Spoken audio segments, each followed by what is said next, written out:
Hi, welcome to the Perception Podcast. I am your host, Thomas Casey Zellers, and today we are hopefully going to change your perception on things that you thought you already knew. I mean, I wouldn't wish missing the 500 on my worst enemy. It's a terrible feeling. Everybody thinks that racing is just turn left. How would you change people's perception as to what all goes into racing? The amount of detail work that happens behind the scenes. How can you put this puzzle together better than everybody else? I always wanted to be a professional race driver. That was the ultimate dream. Gained a lot of experience driving and learning.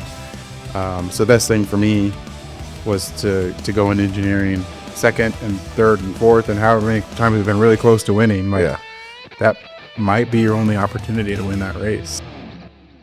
Hi, welcome to the Perception Podcast. I am your host, Thomas Casey Zellers, and today we are hopefully going to change your perception on things that you thought you already knew. And if you couldn't tell by the fact that I have Arrow McLaren, I'm really excited about today's episode. Joining me in the studio is Nigel Mathias, who is an engineer on Arrow McLaren IndyCar team. So I'm so happy to have you on the show today, dude. Yeah, dude, I'm excited to be here. Yeah, it'll be good. It'll be a good time. So I guess just to start off, just go ahead and introduce yourself and what really kind of got you into racing. Yeah, like you said, Nigel Mathias. I engineer for Arrow McLaren. I'm a titles performance engineer, so I work a lot with the driver on data, video analysis, where are the competitors better than us, where we compared to our teammates. Yeah. Just kind of I don't want to say coaching the driver, but working with them on where our biggest improvements need to be, trying to help them, okay, what's the breaking point, where are we turning in earlier, later, rolling more speed, gear differences. So just kind of working with them on how to improve their lap time. Mm-hmm. And then also working closely with the race engineer who's the step above me on the car. So he's kind of like the head coach. He's controlling the setup on the car. He's So if he's the head coach, you're the defensive coordinator or something? Okay. Yeah, I put it in football terms. Yeah. So yeah, he's working with the crew, make sure the right setup's on the car, working with the driver, debriefing, okay, what does the car need to go faster? Where I'm more working with the driver, what does the driver need to go faster? Gotcha. Now I'm kind of his right-hand man.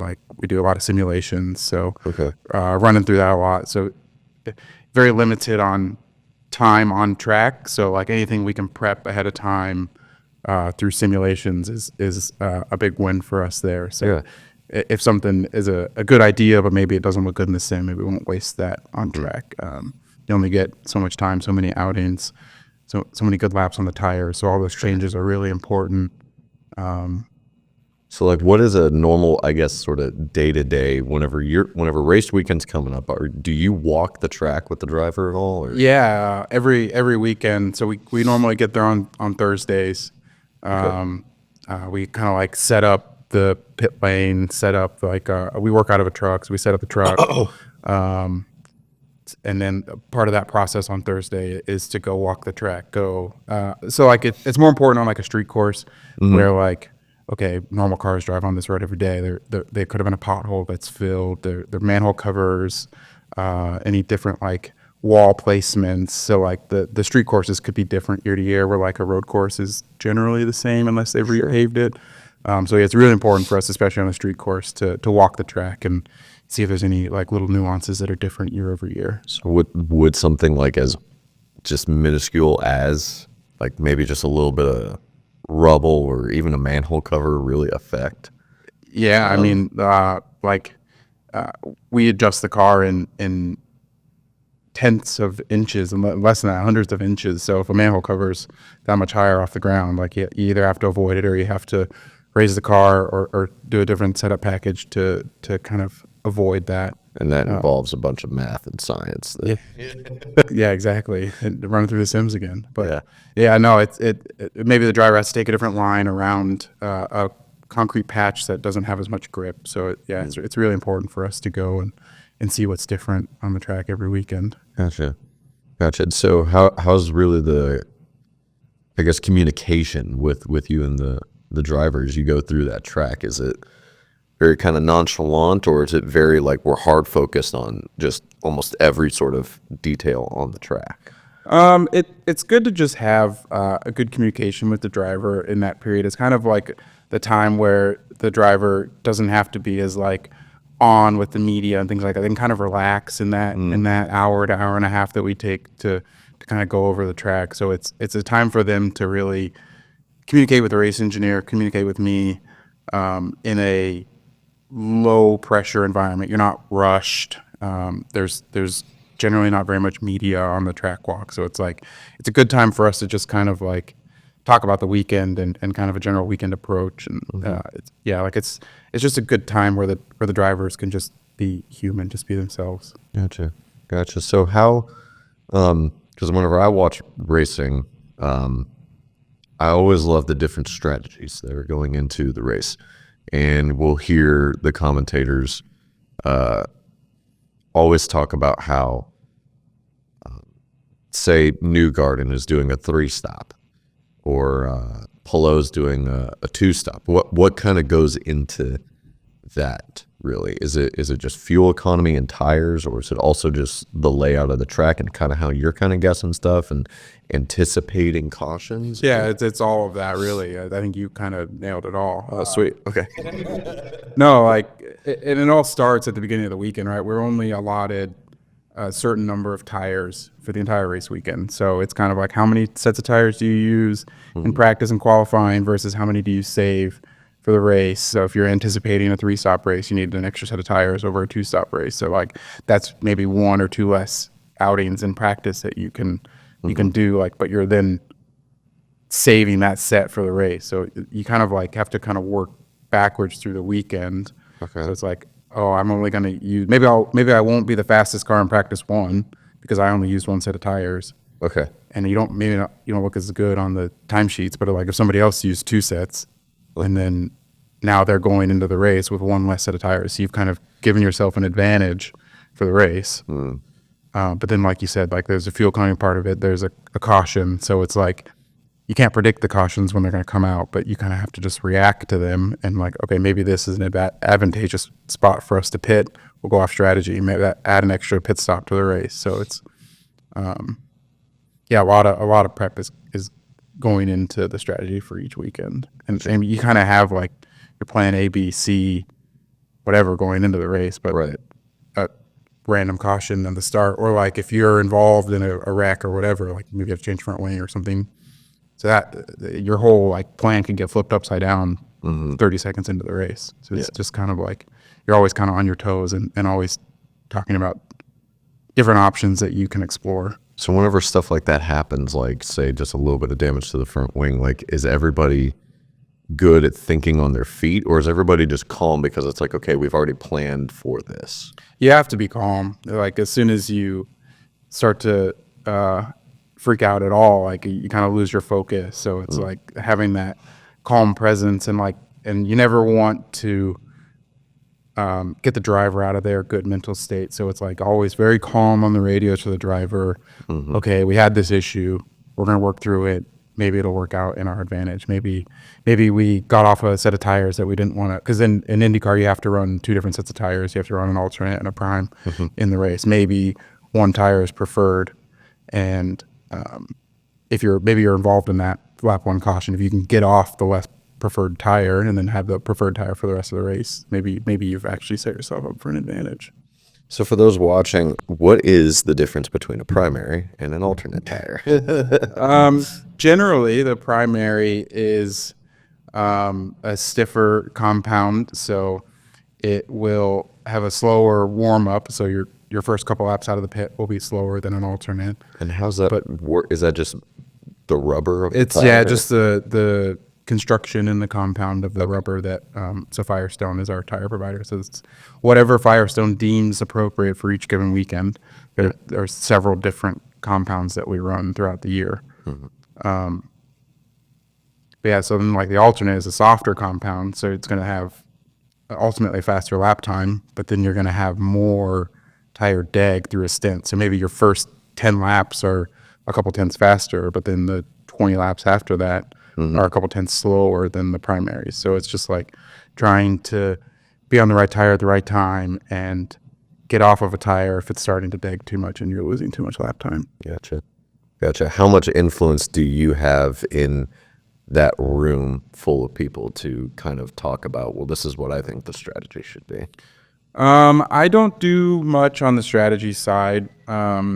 Each car group has a dedicated strategist who's kind of calling the race.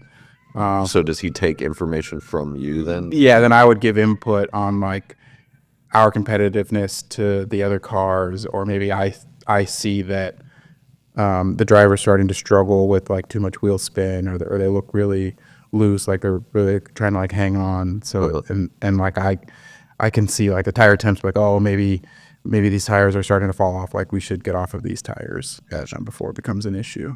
Gotcha. This is fascinating me. I'm learning so much. There's a lot that goes into it. So how did you get into that then? How did you really kind of first take your step into like engineering to eventually get to where you are with Arrow? So I've always been into racing. My dad raced in SCCA, which is like amateur club racing. He had a Volkswagen GTI. It was like a this little like hatchback, just like a economy car basically. Sure. But yeah, it was just amateur racing. So he did that, and then when I was 5 years old, he bought me what's called a quarter midget, which is racing for kids. Okay. So you can do that from 5 to 16. So at 5 years old, I was driving around a little circle, a little oval. Yeah. They were like, is that like 10, 20 go-kart? So it's like a go-kart. Okay. I don't know, like like a sprint car or midget is like dirt, like a lot of dirt racing. So it's the best way. It's like a go-kart, but it has a roll cage. Oh, so yeah. All right, I remember now. Yeah. And I only did until I was 14 or 15. I only did oval racing. Okay. But yeah, racing for kids. So I started that at 5 years old. Did that until 14 or 15, and then I got into go-karting. So you kind of age out of quarter midgets at 16. Okay. It's truly meant for kids. And then I did go-karts on road courses. I kind of did a year or two overlap of both, and then just go-karts until I was a freshman in college, so 18, 19. But I think kind of early on, I knew like we didn't have the funding to, like I always wanted to be a professional race car driver. Like that was the ultimate dream. But it's incredibly expensive to do that. So I think for me, I knew, like, so we would go to the track. We had this like Ford Econoline van, and we put the go-kart or the quarter midget in the back of this van. But then you roll up to the track and you're next to this several $100,000 truck and trailer rig. So I kind of understood that from early on, that like it's probably not going to happen professionally for me, but I gained a lot of experience driving and learning. So the best thing for me was to go in engineering and go that route and get into professional motorsports that way. I always said as a kid, so Ryan Newman, he was a NASCAR driver. Yeah. He has a Purdue engineering degree. And when I was a kid, I was like, I'm going to go to Purdue and I'm going to sit in the seat that Ryan Newman sat in when he was at Purdue, like thinking it was like a assigned seats like a classroom as a middle schooler or whatever. But so I'm like, I'm going to go to Purdue. I'm going to sit in Ryan Newman's seat and I'm going to be an engineer. So I didn't actually go to Purdue. I went to IUPUI in downtown Indy. Okay. They have a motorsports engineering program. Okay. So I did a 5-year degree. So it was a dual major, motorsports mechanical engineering. And one of my professors, his name was Chris Finch, he worked at what was then Schmidt-Peterson Motorsports. Kind of like, he was an Indy Lights race engineer. He also kind of did the 500 with them. So he had a really good relationship with the people, the engineers at Schmidt-Peterson. Yeah. And when they were looking for somebody in 2017, which is when I graduated, he put my name in that hat, and I interviewed with the team and ended up getting the job as a junior engineer right out of college. So I was fortunate enough to not be on like the job search for very long. I started in March, graduated in May, and I was like a week after I started was the first race. So it just kind of like went full in. I kind of worked part-time while I finished school for the last 2 months. And then I graduated the Sunday before we moved into the track at Indy in May. So to start the 500. So I just kind of progressed from there as a junior engineer. And then I worked in the damper department for a year and then did systems engineering. So the data system on the car, making sure all the electronics are correct, basically all the data off the car is correct. So all the senior engineers can make decisions off of correct data and things like that. Making sure all the systems of the car, the timing stand, radio, basically anything electronic on the car, making sure that was working. Is the data always trustworthy data, or are there sometimes little glitches or? If the systems engineers doing their job correctly, it should all be trustworthy. Okay.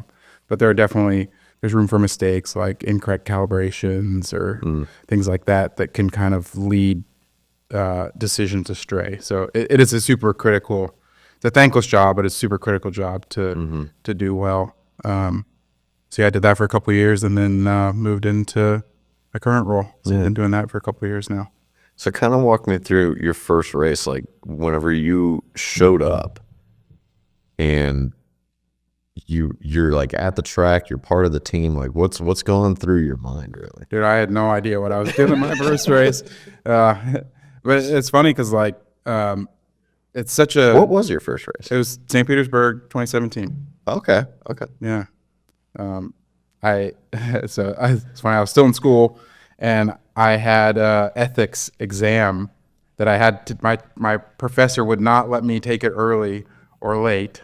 So on the Friday of between practice 1 and practice 2 at St. Petersburg, I was like, sorry, boss, I have to go take this ethics exam. So I went to a private, it was actually a commercial team office at the time, but it was quiet. Okay. I went to the office of the commercial team and I took my ethics exam between practice 1 and practice 2 at St. P. I'll never forget that. Yeah. But I was like, "What, did you pass?" I did pass. Yeah. But he was like my only professor that wouldn't give me any room to take things early or late. And I was like, wouldn't it be unethical if I cheated and gave the answers to people like that? You are the ethics professor. Yeah. Kind of defeats the purpose of this class, right? No, but so yeah, it was super green when I first started. I had no idea what was going on. Yeah. Didn't really understand the IndyCars all that well. So it was definitely a big eye-opening experience. They actually had, the series itself is fairly small, kind of everyone knows each other. So obviously when somebody new starts, they put you in street clothes and you go and you take pictures of the other cars, do some spy photography. So I was sitting there with my phone doing spy photos. So it's funny. I couldn't get away with that now because people know who I am. But oh yeah, so it's great for a new guy to do. So there is a good camaraderie then within not just your team but all the teams then. Yeah, and it's such a small community. Everyone kind of knows everyone. I've been fortunate to not ever have to leave the team I started with, but there's a lot of people that kind of it's kind of like a revolving door. It's the same people in and out at every team. So everyone kind of really gets to know each other. Yeah, I mean it is a pretty tight knit community. We're just this kind of traveling circus. We pack up, we go to the same places every single weekend. You stay generally in the same hotels, and everyone. It's very. I don't know what the right word is, but it's this very tight knit community. Everyone knows each other. Everyone's kind of work with everyone basically. Gotcha. I want to bring it back to your first race a little bit. Race day. What's kind of going through your mind a little bit there? Are you, because you wanted to be a driver yourself, did you kind of have a little bit of a bittersweet sort of feeling man, I wish I was in that car? Or were you just overwhelmed and just joyed to just even be a part of the process? I was just happy to be there, to be honest. I was just kind of over the moon because at that point I'd kind of given up the dream on being a race car driver. So it was no, I definitely wasn't upset that I wasn't driving the car. I've got no business driving an IndyCar. Those guys are extremely talented. Yeah. But yeah, it was just kind of this over the moon feeling, a I felt like I kind of made it. Like it was just kind of like a dream come true at that point to be in professional racing. Yeah. Do you still get that same? Because I know anytime I go to a race, whether it be the 500 or any race, like the roar of the engines whenever they say to start your engines, like I always just get like a shot of adrenaline, and I'm just like ready to I'm amped. Yeah, I think the morning of the 500 is probably my kind of favorite couple hours of the year. It's just like this really surreal feeling. Like you walk out to pit lane and there's just hundreds of thousands of people there. There's all like the pomp and circumstance. Like it's a really cool experience to be on pit lane before the Indy 500. So I still kind of like get giddy about that morning. So it's tough because you get there at 4 a.m. or whatever to beat the crowd, but it's actually a really cool experience. Well, so you were a part of the 7 car for Arrow McLaren. For how long? So I've kind of moved around a bit. So when I first started, I wasn't really assigned to a car my first year. Okay. I basically helped the driver. We had a driver coach at the time, and I would kind of go around the track and like film cars as they went through corners, and we had this software that kind of like overlays 2 videos at once. So you can kind of like see line differences, braking differences, etc. So my first year, I wasn't really assigned to a car. And then when I did dampers for a year, I was on the 5 car. That was with James Hinchcliffe. And then after that, when I moved to the systems, that's when I moved to the 7 car. Okay. So I was on the 7 car from 2019 through basically last year. We added a 3rd car. We changed numbers to 6, but it was basically the same group of people. So I'll just count that as the 7 car. Okay. So from 2019 through last year, so through 2024, I was on basically a 7 car, and then I'm back to the 5 for this year. The pieces kind of get moved around all the time, just kind of like trying to fit the right puzzle pieces together to basically drive performance forward for all 3 of our cars. Gotcha. Do you have a favorite driver that you've worked with in that car? I'm gonna put you on the spot a little bit. I probably had the closest relationship with Felix Rosenquist. Okay. We still chat back and forth. We'll send each other memes on Instagram and things like that. So he was also like the first driver that I was a performance engineer for, and I think in that performance engineer role, you have to like develop a good relationship with the driver. Otherwise, they're not going to trust any of your advice. So I think I really kind of took that to heart and tried to develop that relationship with him. So yeah, I still chat with him all the time. And then, I mean, I worked with Alex Rossi last year. He's a great guy too. So I mean, both of them have been super awesome to work with. And I'm excited to start working closer with Pato. Yeah. Well, by the time that this episode releases, hopefully Pato's already won the 500. So that would be incredible. He's finished second twice, so it's like we're right there. So yeah. So kind of walk me through a little bit of last year's 500. Rossi started 4th and then finished 4th as well. We finished 4th, yeah. Okay. So kind of walk me through that whole process of like qualifying, because you guys for qualifying were looking like the car to beat for a hot second there, and then the Penske guys kind of came in and took the top 3. Yeah. So kind of walk me through that process. Like what's everybody's mindset? What are you looking for in the car, and how do you communicate stuff with the driver and whatnot? Yeah. So I think like qualifying is so tricky at Indy. There's so many things that you have to do right. Yeah, because you only get like 4 laps. Yeah. So it's the average speed over 4 laps. Yeah. Which is the only. So all oval qualifying is average. Most ovals is 2 laps. Indy's 4. So you have to put together 4 nearly perfect laps if you want to have a chance at the front row. And we were good last year, but I think the Penske's just found something extra. Like I think we had the same top speed as them, but then they didn't dag as much. Like we had a lot more kind of fall off over the 4 laps than they did. They were able to keep that speed more consistently than we were. So that's kind of a big focus for us this off season is like, okay, we clearly have the speed that we need to be up front. It's how do we not have the lap time fall off that we had previously. So it's like adding downforce to the car without adding drag, because any amount of sliding, the tires start to drag and you start to lose lap speed. So that's a big focus for us this off season. Gotcha. So during the actual race, then what's kind of going on between, I guess, the first 100 and then the last like 195 to those last 5 laps? Because Rossi last year was close. Yeah, we were in contention for the whole day. So Yeah. like the first half of the race, really, it's like you want to be running in the 2nd to 4th or 5th position. Like you never really want to lead at Indy until late. When you're out front, you're burning a lot more fuel than the cars behind. So any car in line has a significant fuel advantage just from the draft effect.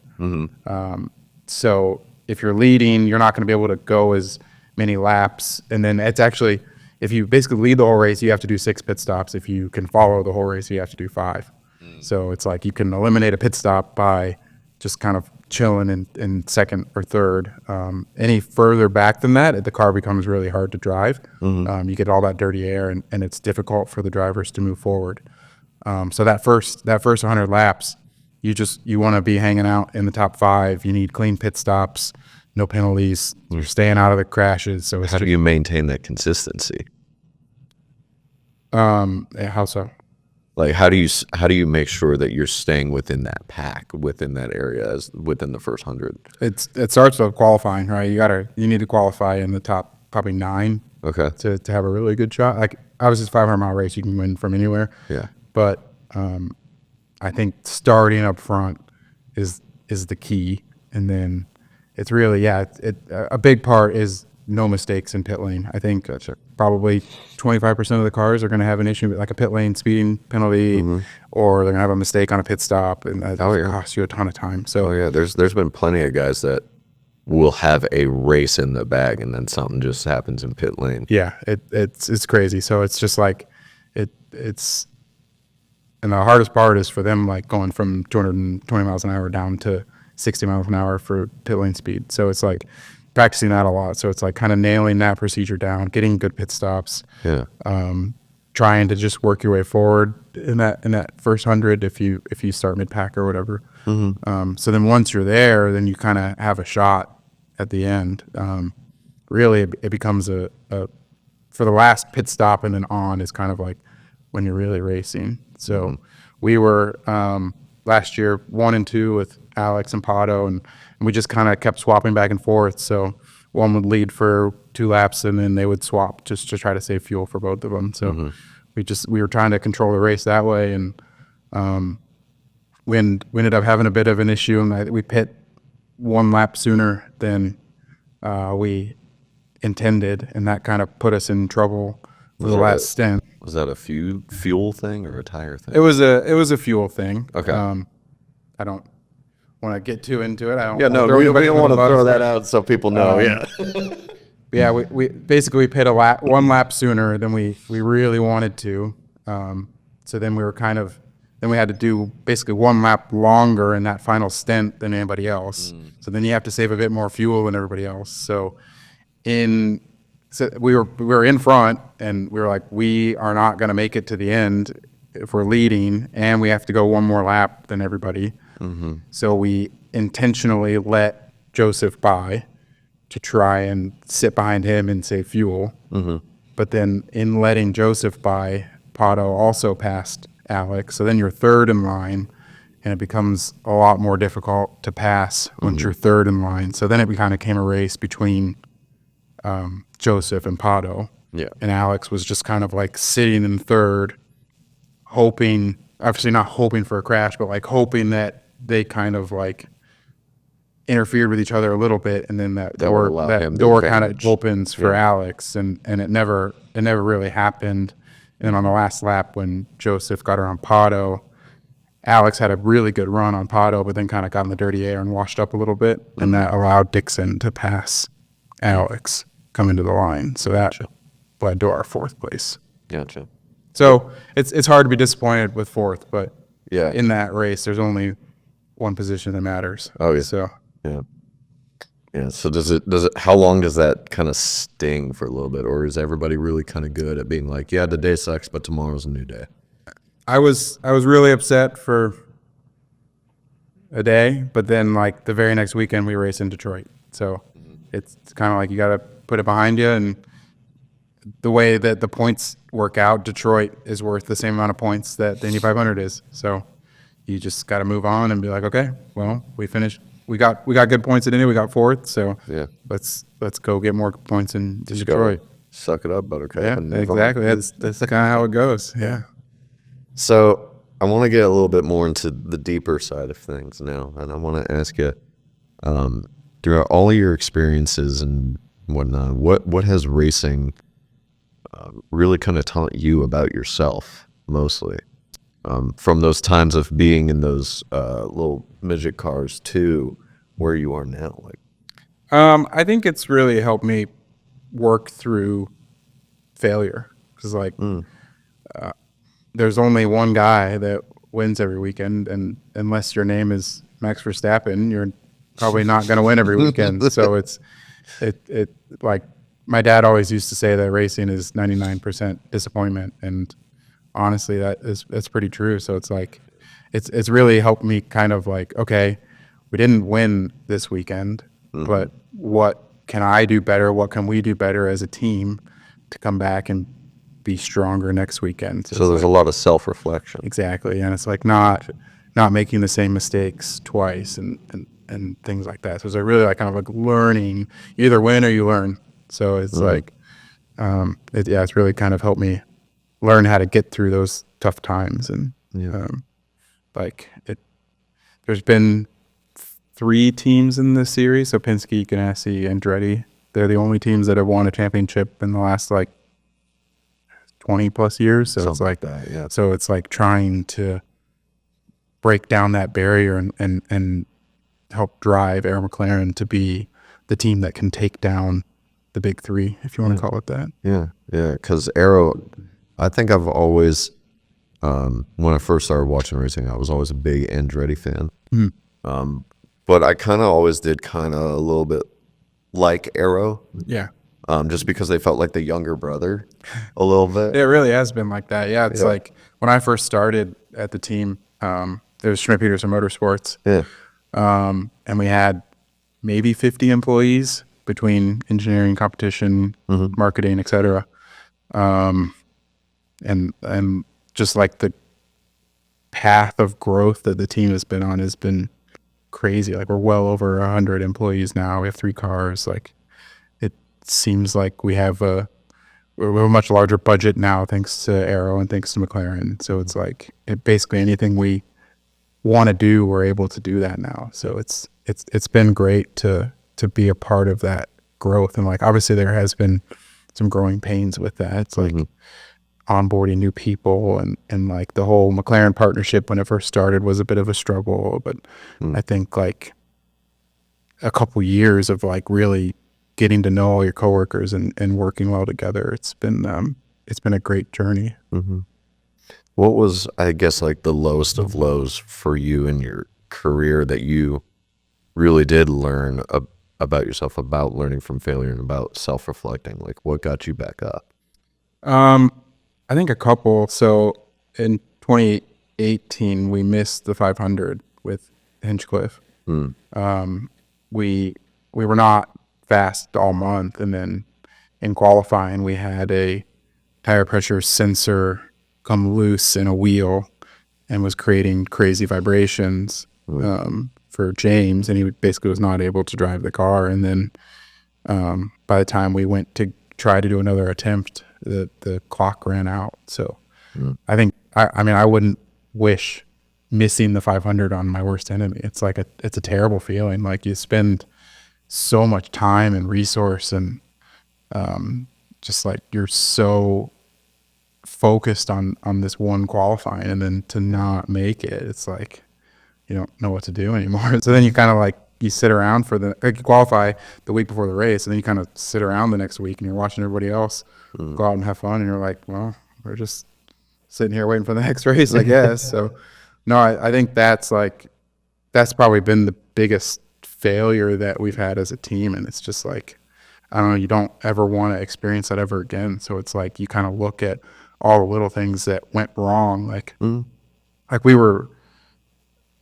weren't fast at all month. We were at the bottom of the time charts most of the month, like 28, 29, 30, and it's like I don't think there was a single person on the team that thought we weren't going to make it. Like everyone thought we were still safe, but like if you look back at it, it's like the car was not quick at all. So it's like it's just like trying to learn how to overcome that and understand earlier in the week, like, okay, we really need to do something different. So I think since then I don't think we've had a car qualify outside of maybe 15th. Wow. So it's been a great turnaround, but yeah, it kind of like really look at that and examine what happened.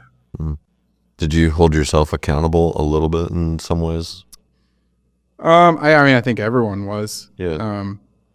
I certainly don't want to point the blame on any one person, but I think like the whole team was just like, we're clearly missing something. Gotcha. Yeah, that's gotta suck.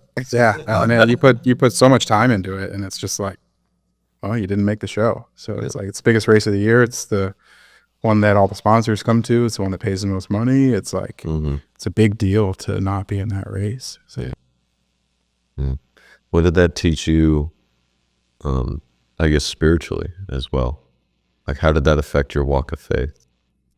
I think it's just learning to give up control, because it's like, again, you think you're doing everything right, and then a bolt falls out of a sensor and then ruins your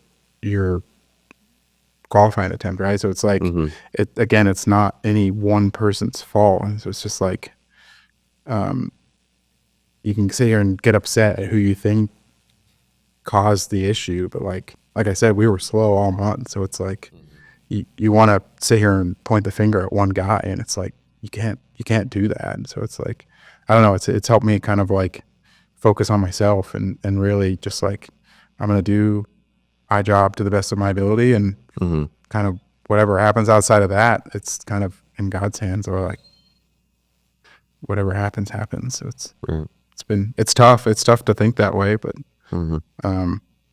we've talked about this before, but like we work with a middle coach now, and it's like, he just wants us to be satisfied in the job that you're doing, and the results will come.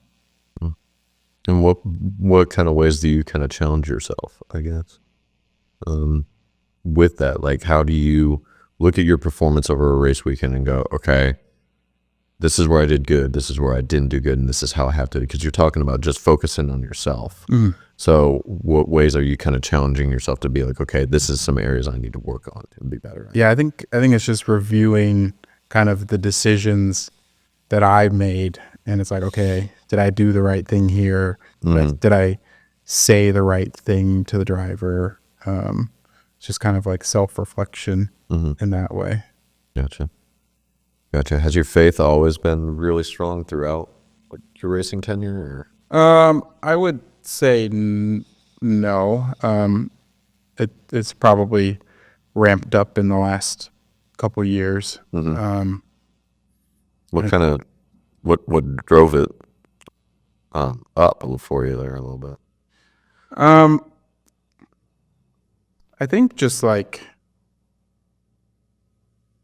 working through the I actually think working with this middle coach has helped a lot. It's like I think a lot of things that he says is not coming from a godly or Christian standpoint, but I think like it kind of helps me see God in that way. So it's like like a whole giving up control thing. It's like Yeah. you can kind of really see that he's in control. It's like, it's like any one little thing could go wrong or right on any given race weekend. It's like, how can I be upset about this thing that I have no control over? Yeah. Yeah. Is there a lot of faith around the team, or I would say our team, maybe not so much, but I think something that has kind of been inspiring. So I have this IndyCar ministry shirt on, but so every Sunday morning they have just a quick 5-minute devotional, and I think that really kind of helps me see God in the weekend. It's like you kind of take this 5 or 10 minute break, because like from when I get there on Thursday to when we leave on Sunday, it's like it feels like my sole focus is on the race weekend, but really it shouldn't be that. So it's like it's great to have this kind of break on a Sunday morning and be like, let's get together with different teams, and they're like, it's open to basically anybody who wants to come. So fans show up, so there's been drivers. Yeah. So it's like, it's great to like just have this community on the race weekend. It's like, we're here for a greater purpose. But like one thing that IndyCar ministry has done is they like started a Bible study at Andretti. And I think there were 5 people in it like a year ago. And then they started kind of passing out these IndyCar ministry Bibles. And now I think that's grown to like 20 plus people show up to these Bible studies at Andretti. So I think I kind of have taken maybe a little bit of inspiration from that. It's like, okay, I might be one person at McLaren, but how do I kind of grow that in my workplace? So I think that should be on my goal list for 2025. It's like, how can we really expand God's kingdom in my community? Yeah. Yeah. And at those Bible studies, so you're talking about fans being there too. Like, is that a moment for outreach for everybody to kind of all be in there and all just kind of, because like you were saying, like it takes your mind off of the race for a little bit to refocus on what really is important today. So is there a little bit of that between the fans and the drivers and the crew that are in that Bible study? Like, does it allow them, I guess, to kind of all connect? Yeah, and like it's helped me kind of meet some other people in the paddock, and it's like, okay, I have an ally in this person. So like you kind of see the people in the series who I think you can really like trust or rely on, and you can go to them, and so it's been an IndyCar ministry has 2 like pastors that come every weekend, and like you always see them around the track, and they're walking pit lane before the race, and they're always willing to stop and chat with you at any point. So. Wow, that's amazing. Yeah, it really is, because racing is, I mean, it's hard for me to, I guess, kind of describe it, but I've always seen the way that people cheer in the pits and in the stands whenever the driver goes across the finish line. That's for me personally kind of how I picture everybody getting into heaven. Is whenever you cross the finish line, everybody is cheering. Everybody's cheering and happy that you're there. So that's awesome. I don't really know any other way to really, I guess, kind of describe it than that. But no, that's really cool that like there is some kind of inner growth spiritually within just not just the team, but also just IndyCar. Yeah, and it's cool to like, it like grows every race weekend. So it's like it's kind of cool to kind of watch each week. Like at St. Pete, it's like I think everyone is so kind of like focused on trying to do their job, and they're like they got the jitters for the first weekend. They're like, I can't take the 5 minutes. I gotta go do whatever my job is. And then by the time you get to the last race of the year, it's like this large. I don't know. I say large. There's probably 30 people that show up, and it's kind of cool. Like, okay, we've kind of refocused on what's important here. Well, so sticking with the overall theme of the show here, changing people's perceptions. everybody thinks that racing is just turn left. So how would you, since you actually see the math, you actually have seen the science, you've actually driven in cars, not Indy cars, but you've driven in cars. How would you change people's perception as to like what all goes into racing? It's not just turning left. I mean, you're pushing a piece of machinery to its absolute limit. Yeah, and like people think like, oh, they get in the car and they go and that's it and there's nothing to it. But like just the amount of detail work that happens behind the scenes. And like so it's IndyCar is a spec series, so everyone has all of the same parts essentially. So it's like, how can you put this puzzle together better than everybody else who's working with this basically the same components that you are? There's very little room for developing your own parts. Like the dampers are open, so those are huge. The internals of the gearbox and like bearings and things like that are open, but like essentially you have the same stuff that everyone else does. So it's like you have to find all these small little details that accumulate to lap time. Like especially at Indy qualifying, like the difference between a car that's going 233 miles an hour and a car that's going 229 miles an hour is like, it's very, very, very small. Very huge. But it's huge in terms of like where your position is to start the race. But like the difference between those cars is like very minuscule. It's like you could put a piece of tape somewhere and like that could shed drag and then you go a mile an hour faster. So it's like things like that I don't think people understand all the little minute details that go into it.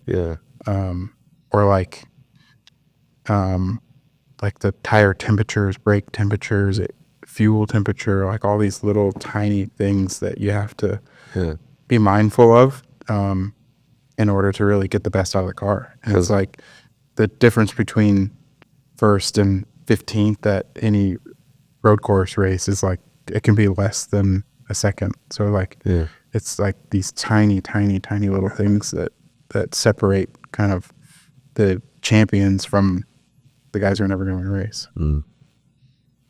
Is it true what because I've listened to the Hinch and Rossi podcast before, and I mean I've also just years of watching IndyCar. I'm also a pretty big F1 fan as well. I like a lot of open wheel racing. But is IndyCar different in the way of F1 because F1 is Red Bull makes like such amount of money that's why Max can win a race every single weekend, compared to IndyCar where everybody kind of has just the same things. It's just whoever has the way of actually compiling all the parts together to make it work, and then obviously a skilled driver.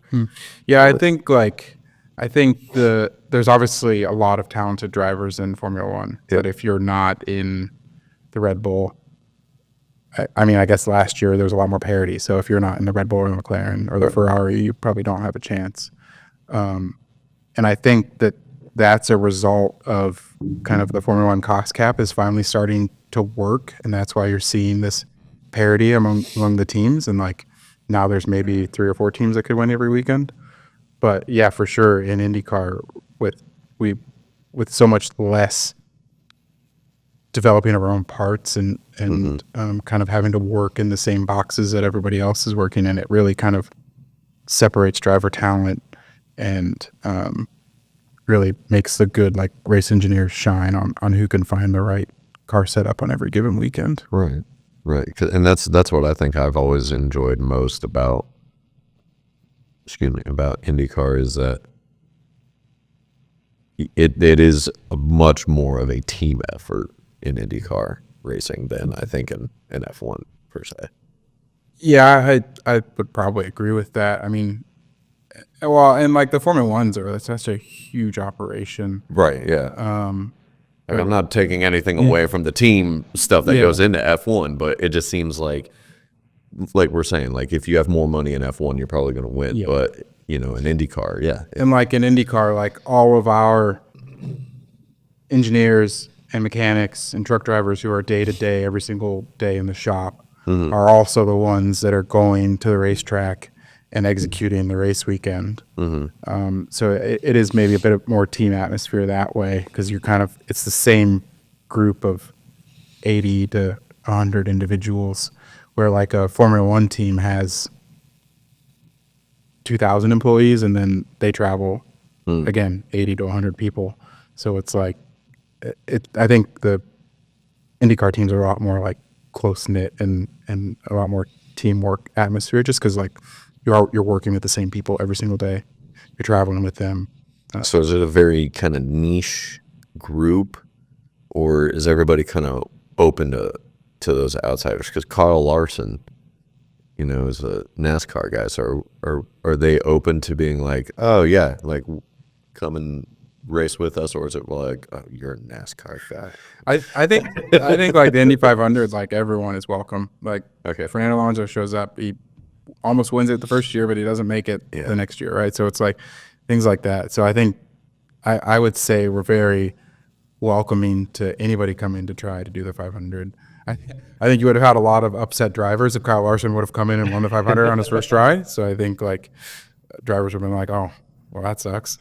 This guy just came in and schooled us. But like, obviously, Kyle Larson is an incredibly talented person. But like, I think to go a little bit deeper and talk about like the team atmosphere too, it's like, I think for a while it was really hard to kind of like break those barriers and get into motorsports if you kind of didn't have that background or you didn't know somebody or whatever. So in that way, definitely very niche and closed off kind of society. But I would say our team in particular has done a really good job of kind of like breaking those walls down and like being a little bit more inclusive. And just like there's smart people everywhere. So it's like, okay, we've got an engineer that came from Boeing, who just started working for us 2 years ago, and like immediately was really good at calling race strategy, and now he's performance engineer on Nolan's car. Or like we've got a software developer that came from Salesforce. So it's like we're just trying to find smart people, right? And then you can teach them racing, and if they're smart, they understand it and they can figure it out. So I think it's like you're trying to broaden your horizons, and like people bring experience from other industries, and then you're not so stuck in your ways anymore. Oh, hey, this is how we've raced for the last 20 years. We're going to continue to do that for 20 more years. So it's like we have mechanics from Formula One, from dirt racing, from like Baja trucks in California. So it's like they all have different ways of doing things, and it's like it's not to say that it's right or wrong. It's just like they've got different experience, and like if we all kind of have this conglomerative like community effort, we can just grow the program forward, right? And we're trying really hard not to be stuck in our ways. Yeah, and I think with the new deal with Fox, gosh, I don't know why that was stuck there. I think that will definitely help the sport out a lot. And getting eyes on the product, and then because there's more eyes now, we can be a little bit even more inclusive to more people wanting to come in. Yeah, I'm really excited about what Fox has shown so far, with even just the 3 kind of ads that they've pushed out with Newgarden, Pillow, and Pato. Like Pato's ad showing during the Super Bowl. Like I never kind of thought that would happen, but really, I don't like. I never thought you'd see an IndyCar ad during the Super Bowl. So really. I think that's really cool. And then like obviously it's in Fox's best interest for the series to do well. So I think obviously they're going to try to do their best to promote it. And obviously there's millions of eyes on the Super Bowl. So hopefully that kind of stuck with even just a few people, and we kind of grow the sport. Yeah. Do you have a favorite driver outside of the team? No, I only like our drivers. We only like Arrow. Yeah. No, I'm a big Rossi fan. Yeah. No, I really enjoyed working with Rossi. He's incredibly professional. Like I would send him reports and he would read every single word that was written. So that kind of made me feel like what I was doing was important. Like there's some drivers who maybe don't have an interest in reading that. They're just like, I want to get in the car and I want to drive and I'll figure it out. So it's like it kind of really validated how I was doing my job with Alex, because I truly believe he read every single word that I sent him. Yeah, I think I've always kind of liked him because I don't know, he kind of strikes me as the kind of guy who has like an old school type of aggression style of racing. Yeah. That was one thing I really liked with Alex, is like, even if you didn't qualify very well, you knew come race day he was going to drive forward. He was going to be a little greedy, Yeah. a little bit, to get up there.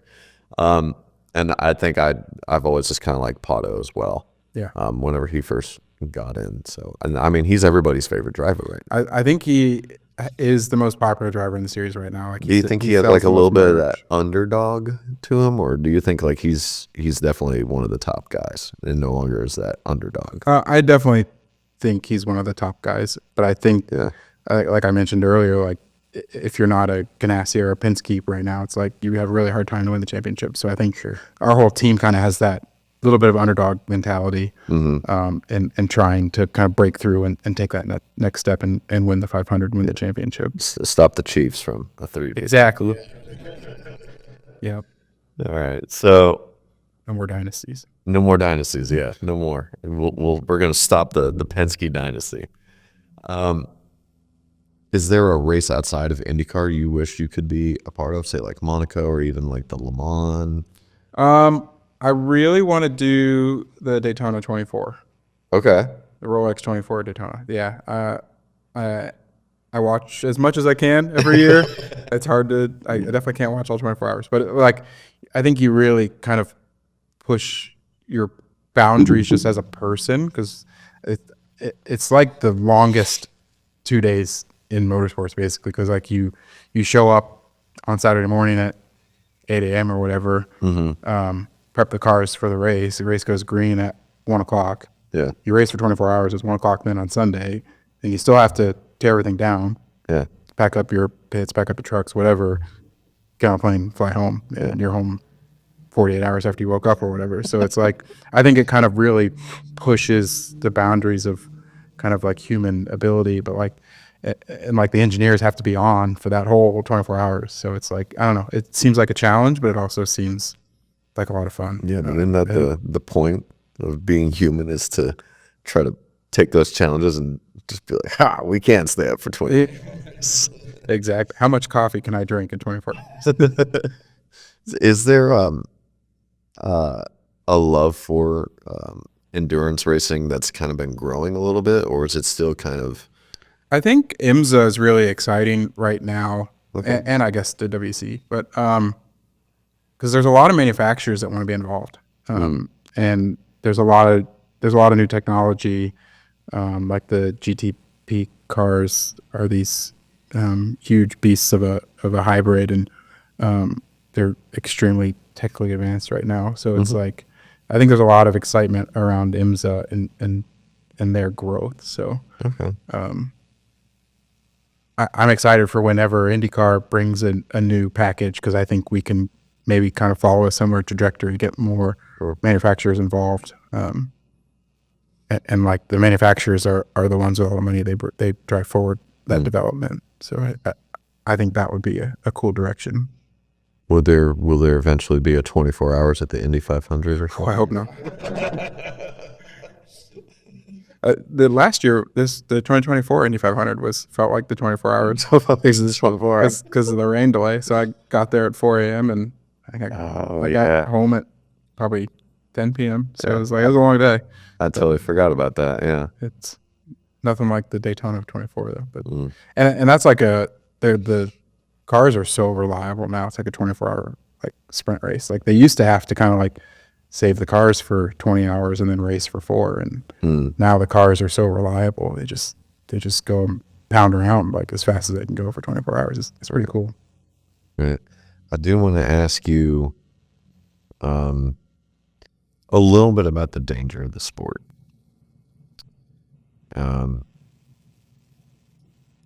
If I'm remembering correctly, I think 2015 was the last incident in IndyCar.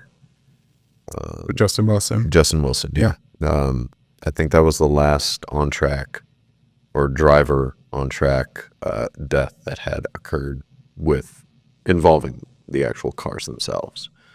In IndyCar, yeah. In IndyCar, Yeah. yeah. Is there, I mean, before that, it always seemed like something that was one death every about 3 to 5 years. It seemed to be kind of like the average. Is there like a fear that because it's been about 10 years now that we're overdue, or or is there like a trust with the engineers and IndyCar that everything is well, I mean, not 100% safe, but safer than what it obviously was back in the day? Yeah, I mean, the cars have come a long way in these 10 years. And it's never something you want to even think about happening on any given race weekend. But I think like the development of the car, so like the tub is stiffer now. We have the aero screen. So what killed Justin Wilson was a nose cone flew off another car and basically hit him in the head. And so now we have, so F1 has the halo, we've got the aero screen. So that is to hopefully deflect any sort of debris that is coming directly at the driver's head. So I think like the safety of the car has gotten to a good place. I think there is always that danger, particularly at a high-speed oval, of a high G-force crash that could kill somebody. But I mean, yeah, I think like the medical team is great. They are like full time on any weekend. They're always there. So they've got this very fast response time to any crash. I think the drivers have a lot of respect for each other and have a lot of respect for the speed that you're going. Like you can't be banging off with somebody at 220 miles an hour at Indy. So it's like, I think there's a lot of respect from the drivers. And Well, unless you're Bubba Wallace. They're in a cup car. It's a bit safer.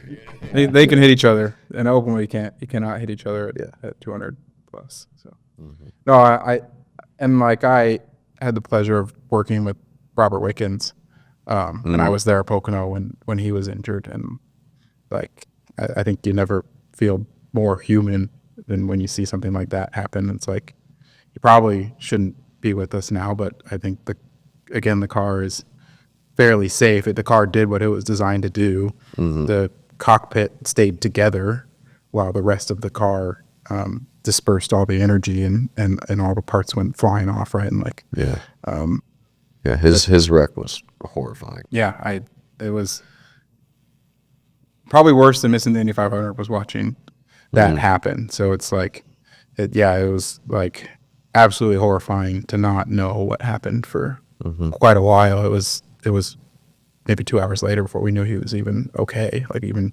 breathing. So it was like definitely a very horrifying experience, and I never want to go through that again. So it's like, what kind of is going around the paddock? Like, what's the energy whenever that happens? I mean, even whenever there's a really bad wreck that causes a red flag, I think Felix had one at Detroit that was really bad a few years ago, but what's sort of kind of the energy that goes around the paddock is like, okay, is everybody kind of like, well, let's slow down, it's just a race, or is everybody still kind of just like, okay, like, I think everyone kind of forgets about the race for a minute, and you just want to make sure that your teammate, your friend, your colleague is okay, right? Like at the end of the day, that's the only thing that matters. It's like, who cares who is leading this race right now? It doesn't matter. It's making sure that person is okay. And like, I think a lot of the drivers like struggle to get back in the car after something like that happens, and it's hard for them to kind of put that in the back of their head, especially if it's someone that they're close to. I mean, it's like anything, like with any sport. If your star player or whatever gets injured, I think. Oh yeah, I think like if you see something brutal like that, it's hard to kind of refocus and recenter. yeah, yeah. Because Dan Weldon was my favorite driver growing up, and I remember actually being at the 2011 Indy 500, and we were sitting in the entry to pit lane in the stands, and I just remember looking out, and then turn 4, Hildebrand smashes into the wall, and then right in front of us is right where it happened, where Weldon just snuck right by him and won the race. And then I remember his crash at Vegas. That was just terrifying to watch. Is there? I mean, still just like I'm struggling to put it into words, but is there still kind of like, I guess, I feared that something like that could possibly happen again? Or I think that the series has done a good job to kind of stop that kind of racing. So that was a Las Vegas Speedway, very high banked oval, very high speed, and the cars were able to run very close to each other, kind of like pack racing. So you could take a blanket and cover 5 or 6 cars with the blanket, right? So like the series has changed the aerodynamics of the car that you can't really race like that anymore. So we don't have any races where we're going that high speed and there's 5 or 6 cars within several inches of each other. yeah, because a lot of the 1 mile ovals that y'all are doing, you're not doing the crazy 220 miles. No, they were like 180 miles an hour into straight to like 140 mid corner. Is all that safety regulations put into place by IndyCar? It's by the series, and then like the drivers have a association where they get together with the series and like can give their opinions and suggestions. Gotcha. So stepping away from a little bit more of the morbid stuff, bringing it back home. What are you hoping for a good 2025? Like I said, this is going to be up in about July or so, this episode. But what are you kind of hoping? Like, what are we going to speak into existence today? I'd love a 500, and no, I think I think Indy 500 is like the ultimate goal.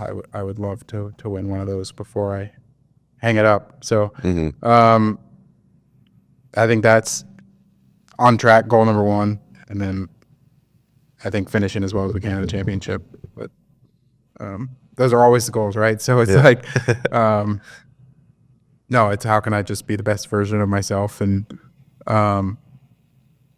just grow the sport in the way that I can, and just trying to be my most authentic self and be a good role model, be a good coworker. Yeah, hopefully you get those amazing opportunities to share your faith a little bit too. Yeah, that'd be great. Throughout the season. Are there times where you think that you can maybe this season kind of give a little bit of a nudge to, hey, come to Bible study with me or something? Or Yeah, it'd be I think trying to get some of my coworkers to like just, hey, take a break for 5 minutes on a Sunday morning. Like, come hear the Word of God, and maybe you can be inspired and kind of understand the reason we're really doing this. Yeah, because I mean, God speaks through all of us in different ways, and I mean, it's really awesome that He's using racing through you as well. So that's got to be and like sometimes it's hard to see that. It's like, okay, what is my purpose here? So it's definitely on me to try to branch out more in that way. Something that I've probably not been good at in the past. I get you. What else, I guess, are you kind of hoping for I guess just IndyCar as a whole as it continues to grow forward? I'd love to see the growth that kind of Formula One had in the Drive to Survive saga on Netflix, right? Because like, what, that came out in 2020, maybe right before COVID, and like. Do you think the 100 Days to Indy is good for that, or? I thought it was good, but they only did one or two seasons, and I think it's done now. So, Okay.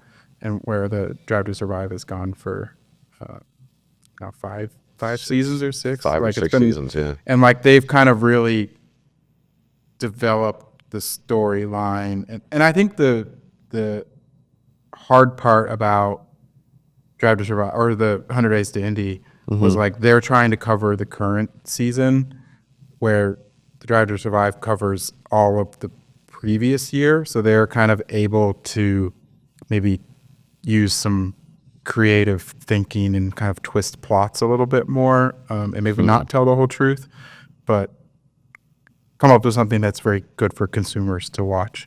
Where like the 100 Days to Indy is like trying to build up to Indy, covering the 3 or 4 or 5 races that have happened, and it's like they don't have a ton of time to like develop a plot that they're trying to tell for the whole season or whatever, right? So it's like I think Drive to Survive has used some like creative liberties to maybe cause some drama that probably isn't actually there, but it's interesting for people to watch, especially people who aren't previously into motorsports. Yeah. But like I have so many friends that could not care less like about racing until Drive to Survive came out, and now they're like, "Oh, I'll go Formula One," and like ask me all these questions about Formula One. It's like, dude, you didn't even care a year ago. So I don't know. It's really great for the series. So that's great for Formula One. Yeah. They gained tons of viewership in the United States. Yeah. There's now 3 races in the U.S. instead of 1 previously. So it's like it's been this huge growth for Formula One. So it's like, I don't know. I think there's a page to look at there for IndyCar. Yeah. And obviously I'm preaching to the choir. Like they know that they've seen the same growth that F1 has had. So it's like, okay, how do you do something similar without just copying that? Yeah. How do you be authentic? Yeah. And come up with your own thing, but drive the viewership up astronomically like Formula One has. Fox, make it happen. I got one last little question for you. Just a fun little question. All right. At the 500, is Scott Dixon cursed? Yes or no? I don't know. He's won one, right? So Yeah, he's won one, but ever since then, it's just been something bad has happened to the man.